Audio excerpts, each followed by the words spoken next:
რეგიონში არსებობს ძალიან ბევრი პრობლემები და ყველაზე დიდი პრობლემა არის ალბათ ეკონომიკური დოვლათის ცუდად გადანაწილება.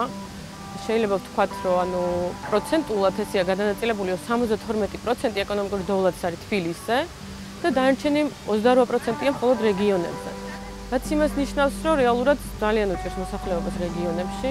თავარი არის ის, რომ არ აქვს სახსრები ამისათვის, არ აქვს კაპიტალი, რომელიც შეგროვებული აქვს და შეუძლიათ ბიზნესი დაიწყონ. ან არ აქვს საშუალებები, რომ მოიზიდონ დამატებითი კაპიტალი, იმიტომ რომ არ განაჩნიათ ქონება, ბანკში სესხს ვერ იღებენ, თუ იღებენ და ძალიან დიდი პროცენტია ამ სესხზე. მიკრო და მცირე მეწარმეების ხელშემწყობი პროექტი ითვალისწინებს ამ ადამიანების დაფინანსებას საწყისი კაპიტალით.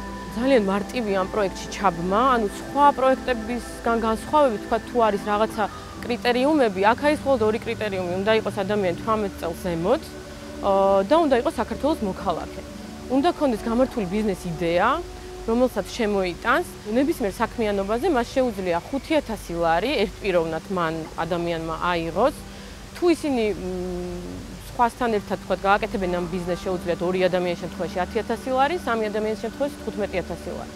ეს შეიძლება მოგეჩვენოთ, რომ პატარა თანხაა, თუმცა დამერწმუნეთ, რომ რეგიონებისთვის, სადაც არ არსებობს ელემენტარული პატარ-პატარა მცირე ბიზნესები და ადამიანები დადიან სხვა სოფლებში, სხვა ქალაქებში, რომ მიიღონ ელემენტარული მომსახურება, ვთქვათ, აი არ ვიცი, სილამაზის სალონი, რაღაცა საინფორმაციო საკონსულტაციო ცენტრი, რამე ტიპის რჩევები.